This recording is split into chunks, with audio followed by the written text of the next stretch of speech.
vuelta para conversar con nuestro invitado del día de hoy. Me refiero a Fermín Rivera, segunda vez que viene a este Sí, programa. Y esta vez vamos a hablar sobre Continuará la resistencia del fílmico, dirigido por él mismo y por Emiliano Penelas. Le damos la bienvenida. ¿Cómo estás, Fermín? ¿qué tal? ¿Qué tal? Buenas tardes, ¿cómo andan? Este, acá desde casa, por suerte. Hiciste bien de Ahí hay decirte. mucha lluvia en el Sí, sí, exterior sí. de Sí, cualquier sí. techo. Aparte saliendo de una gripe y demás, pero bueno, acá Como estamos todos, contentos de básicamente. estar en el ¿No? programa. Bien. Y bueno, con todas el tema de la película, del documental, que se va a pasar ahora en Tandil, en el espacio Inca de Tandil. Eh, y bueno, próximamente en Rosario, en La Plata, Claro, empieza a en Córdoba, circular. bueno, varios lugares, haciendo toda Sí. la recorrida pertinente del caso, digamos.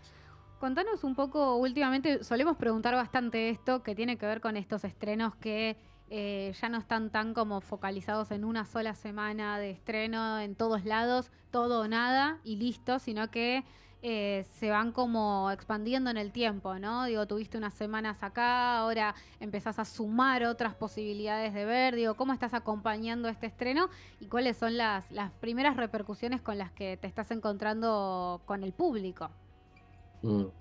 Bueno, las repercusiones, la verdad que muy lindas, muy gratas, tanto del público como de la crítica, de las mejores. Hay un montón de estrenos, ustedes lo saben. Estamos pasando una etapa muy complicada, muy difícil en cuanto a exhibición, en cuanto a distribución, en cuanto al cine argentino en general, que la están poniendo como muy difícil.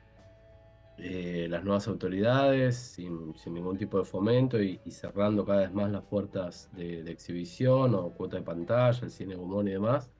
Y en ese marco, bueno, siempre estrenar es algo, o venía siendo algo como agradable, simpático, con mucha adrenalina por ahí, muchos momentos, pero también con mucha alegría. Y bueno, ahora tocó en esta instancia, es como una sensación un poco agridulce por todo lo que mencionaba antes que estaba pasando. Y, y qué sé yo, para un documental está bueno el hecho de tener como por ahí, una prolongación en el tiempo, ¿no? Una exhibición así por ahí más escalonada en distintos lugares, en distintos espacios, como que el boca a boca, en esos casos por ahí tiene un poco de delay y hay como un público que por ahí es un poco más, demora un poco más en ir a una sala. Pero no, estamos, a pesar de todo este contexto, estamos como muy contentos, tanto Emiliano como yo, de haber podido llevar adelante el estreno y de la repercusión, también de la repercusión en cuanto a críticas y en cuanto a público también. Tengo una pregunta para hacerte que tiene que ver con algo de referido al tiempo, porque entiendo que el proceso de hacer esta película es un proceso largo y a través de los últimos años el tema de la preservación del patrimonio fílmico o el hablar del negativo y demás en cuanto al cine había entrado como en agenda de formas distintas en los últimos años. Y Sí. ahora, en el momento del estreno de tu película, casi que estamos volviendo para atrás a hablar de si hay que producir o no, ¿no? Como digo, volvemos a dar varios pasos para atrás. Entonces, ¿cómo vos mismo fuiste trabajando con el material cuando contextualmente seguramente empezaste a hacer la película y no se hablaba tanto de la cinemateca y demás? Después en un momento se pone en agenda, ahora otra vez no. Digo, ¿cómo lo vivís vos eso? Y bueno, uno lo vive como puede, ¿no? Como a los saltos, yendo de un lado para el otro, cómo vivimos la realidad actual, que te matan con tarifazos, con cosas. Difícil acá en nuestro país, en la Argentina, pero también fue un fenómeno que fue global, todo esto que vos mencionás en relación a la preservación, ¿no? La migración Mm. del formato del fílmico al digital, que es de lo que habla la película, Fue una migración muy desordenada, fue una transición muy caótica a nivel global. Kodak decretó quiebra, dejó de producir. De un día para el otro, las salas tenían que cambiar sus formas de exhibición. No había más películas en 35. Los distribuidores les hacían pagar un canon a las salas que los terminaban pagando los productores, que tenía el mismo costo de una copia en 35. Los primeros proyectores no funcionaban bien. Fue muy caótico a nivel global. Yo siempre lo recalco porque, viste, siempre está esa cosa de, bueno, nosotros somos un desastre, Claro. los sudacas, viste, Argento. Pero en este caso no, fue a nivel global, y tanto es así que hubo una vuelta atrás en un sentido, afortunadamente, pero una vuelta atrás que fue básicamente liderada por algunos directores de Hollywood, como puede ser De Niro, Scorsese, también Tarantino. eh, lo mencioné a De Niro, no, De Niro me confundí, pero Christopher Nolan. Bueno, varios directores que se dieron cuenta, con algunos estudios, se dieron cuenta que en determinado momento no iban a tener dónde guardar las películas que estaban haciendo. Las películas actuales y contemporáneas que se hacían digital no iban a tener una forma de preservación. Entonces, como sucede hace más de 100 años. Entonces, a partir de ahí, de garantizarle una compra de stock a Kodak, a partir de ese momento, bueno, Kodak siguió fabricando películas, y se sigue teniendo el fílmico, no a nivel del que era anteriormente, pero sí con cierto margen de producción como para que algunas películas, en general los tanques grandes, puedan tener ese máster en negativo y no ser víctima de lo que somos víctimas todas y todos, de que es la migración constante, la obsolescencia programada, y no saber cuánto tiempo te va a durar una película, como fue, no sé, no es solo patrimonio, no somos solo víctimas de la gente de cine, sino que cualquiera de nosotros también lo es en el ámbito de la informática, o acuérdense de los VHS, de los DVDs, todos ese tipo de formatos que ya es muy difícil de conseguir dónde reproducirlos, ¿no? Y un poco la película desarrolla eso, cuenta eso con otras cosas que están vinculadas con el homenaje, con el amor al cine, con ciertos nichos de por ahí de coleccionistas, de algunos oficios de cine que se están perdiendo, como los proyectoristas y demás. Pero bueno, también en ese ir y venir que vos me preguntabas, en todo ese devenir que pasaron cosas malas, pero también pasaron algunas cosas buenas, también nos dimos cuenta que bueno, que por ahí el lugar ahora del cine era una convivencia con el digital, ¿no? Fernando Martín Peña, uno de los entrevistados, dice, bueno, hoy por hoy tenés acceso a toda la historia del cine en digital, y eso hay que agradecerlo, está disponible, eso es maravilloso, pero también tenés que tener la posibilidad de ver esas películas en el formato original que fueron concebidas, ¿no? Sí. Entonces, tienen que estar las dos cosas en paralelo, las dos cosas conviviendo. Es un poco como terminó siendo un poco la síntesis de la película, que en su momento por ahí arrancamos, particularmente yo, con una cuestión más maniquea, digamos, de homenaje al fílmico y de denostar el digital. Pero bueno, al final hay como cierto, no diría equilibrio, pero cierta convivencia que ojalá que se sostenga, ¿no?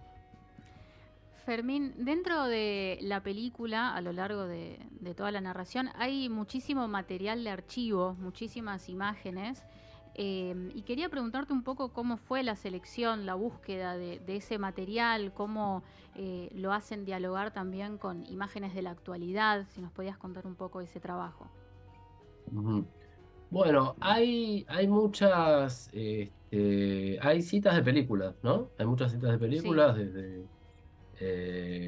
Lumière, Méliès, La llegada del tren a la estación, Sigaberto, Buster Keaton, que que no lo voy a spoilear, pero bueno, que hay algo, una vuelta más adentro de la película en relación a eso. Y material de archivo hay un poco, que en general lo que accedimos tenía que ver básicamente con el Archivo General de la Nación, y después hay variado, ¿no? De YouTube, de distintos lugares. Y después hay también mucho material nuestro generado en fílmico también, ¿no? Porque nosotros también, para esta película, como en casi todas las películas que vengo haciendo yo, siempre en algún momento pongo algo de fílmico por distintos motivos, no sé. Por una forma de trabajar así, motivos estéticos y demás. Pero en este caso, bueno, hay mucho material que hicimos en fílmico en 16 y básicamente en Super 8, blanco y negro la mayoría. Y bueno, eso también le da una impronta en algunos casos de archivo, en algunos casos más performático, porque se utiliza con los mismos proyectores, ¿no? Que se están viendo. Y bueno, ahí se arma como una especie de collage o como una especie de mix entre distintas texturas que, bueno, que también un poco tiene que ver con la convivencia esta que mencionaba antes, ¿no? Porque la película está, si bien está hecha, tiene partes en fílmico, la mayor parte es en digital. Fermín, te hago una más que tiene que ver con partir de una persona para contar como de lo particular para abarcar un tema que tiene como un montón de cosas que podrían, no sé, irse a otros territorios, como de hecho un poco lo hace también. Digo, mucha historia detrás y mucho por proyectar en el futuro de cómo va a ser este tema de lo que es el fílmico, o la pérdida o los nuevos formatos. Digo, es un tema súper amplio. Hay otros documentales que por ahí lo trabajan más desde la generalidad o de ir viendo en cada territorio lo que pasa, y en tu caso personalizás en una particularidad, o hay una primera persona que va iniciando el relato, y quería preguntarte un poco por eso, por la figura de Emiliano, y nada, un poco conocer sobre esa decisión narrativa. Bueno, con Emiliano vengo trabajando hace un montón de tiempo. Emiliano es director de fotografía y fue mi DF de 7, 8 películas más o menos Mm. que yo hice. Eh, y bueno, yo al principio la idea a mí me surgió en este momento en que contaba anteriormente, este momento que decía que bueno, que era una transición muy caótica y con un poco de nostalgia, ¿no? De decir, bueno, no hay más película, no hay más fílmico. Sí.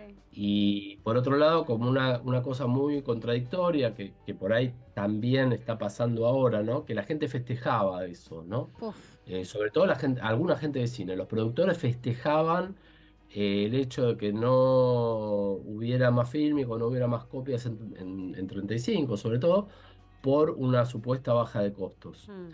Entonces ahí se me prendió una luz, no sé si roja, amarilla, no sé de qué color, y ahí dije, bueno, tendríamos que hacer algo con esto. Y se lo propuse a Emiliano, que al principio como que tenía algunas dudas y qué sé yo, y bueno, después agarró viaje, empezamos a trabajar, a filmar, teníamos un montón de material, muchísimo material, y llegó una instancia en que yo particularmente no sabía, me parecía que la película no estaba, que le faltaban, si bien había cosas que estaban a nivel de estructura, faltaban nexos, transiciones, hilos conductores y demás. Y de golpe me di cuenta que tenía al protagonista de la película al lado mío, que lo había tenido todo el tiempo, que era Emiliano. Emiliano, aparte de ser DF, es cineclubista, es coleccionista de fílmico, compra habitualmente películas. Hay una anécdota como muy interesante que apareció en una compra que él hizo. Apareció una película de Max Linder que se la consideraba perdida a nivel internacional. Y lo conectan con el museo, el Museum de Ámsterdam, en el cual se contactan enseguida porque esa copia se pensaba que era perdida. Y entonces a partir de ahí surge una serie de nexos y de conexiones fundamentalmente con Francia y con Holanda o Países Bajos. Y también tuvimos por suerte la posibilidad, la oportunidad de filmar en esos países, viendo un poco también, por un lado, el tema este que mencionaba antes, por un lado, el constatar que lo que pasó acá pasó a nivel global, y por otro lado también constatar que, bueno, en otros lugares hay más conciencia de preservación. Y no solo en Europa, sino también hay una cinemateca que funciona en México, hay una cinemateca que funciona en Uruguay, hay una cinemateca en Chile. Y bueno, acá no, y ahora con esta gestión hemos retrocedido muchísimo, muchísimo más, sin ir más lejos, hace poco, más de un mes, más o menos, nos enteramos que todas las películas que tenía el Inca guardadas en un depósito, las pasaron al subsuelo de la Escuela de Cine del ENER, que es un subsuelo, el tercer subsuelo inundable. Sí. Entonces ahí te das cuenta que no solo no hay criterio en cuanto al fomento de la producción, tampoco la preservación, y menos que antes. Antes era complicado, había poco, y ahora es nulo, -10, digamos. Claro. Y te hago, bueno, ahora sí creo una última, porque ya Y sí, le estamos ya. robando demasiado tiempo. Pero justamente deslizaste algunas cosas en relación al contexto, y me tienta mucho preguntarte por cuestiones que tienen que ver de trabajo. Digo, sos una persona con experiencia, que trabaja con el audiovisual. Digo, ¿cómo es el panorama en este momento con lo que viene sucediendo a nivel políticas culturales y políticas audiovisuales, ni hablar? Y el panorama es oscuro, es negro, incluso no solo desde el fomento de las políticas culturales, sino también eh, algo que está más vinculado también incluso hasta con la censura, ¿no? Claro. Ya se está mencionando esas cosas, que bueno, que algunas temáticas no, que esto, que el otro. Ya estamos pisando en un terreno, digamos, mucho más complicado, ¿no? El panorama es oscuro. No obstante eso, yo particularmente, no sé si tengo una posición por ahí, es un poco naif, pero yo creo que bueno, esto no tarde o temprano va a terminar. Esperemos que más temprano que tarde, pero hay toda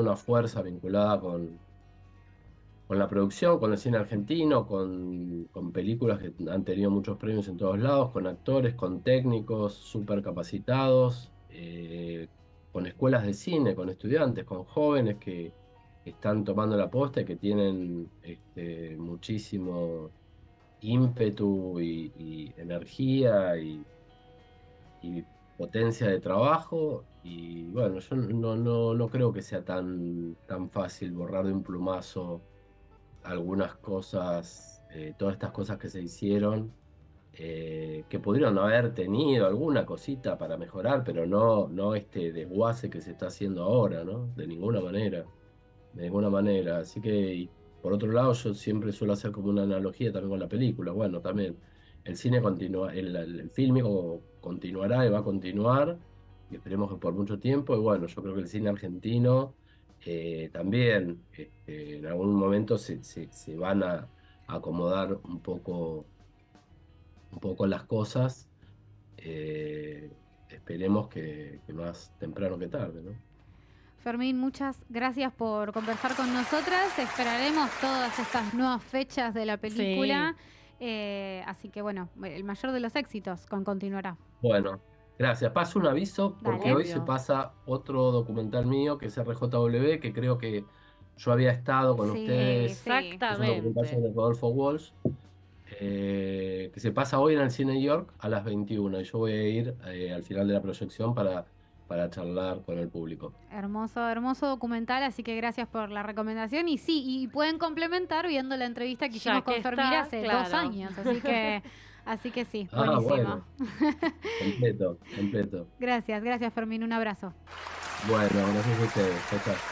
Ahí conversábamos con Fermín Rivera, que junto a Emiliano Penelas hizo esta película que se llama Continuará, y pueden, bueno, seguirlos y rastrear el paso por las próximas proyecciones que tenga, tanto en Buenos Aires como en otros lugares del país, ¿sí? Exactamente. Así que bueno, en este momento lo que vamos a hacer es hacer un corte musical, Nancy, así Sí. volvemos, porque todavía tenemos para largo. Todavía tenemos un montón de cosas. Y hoy, musicalmente, lo que hice, ¿saben qué es? ¿Qué es? Es un rejunte, es un salpicón, Me es gusta. es un ropa vieja. Me gusta más el salpicón que rejunte.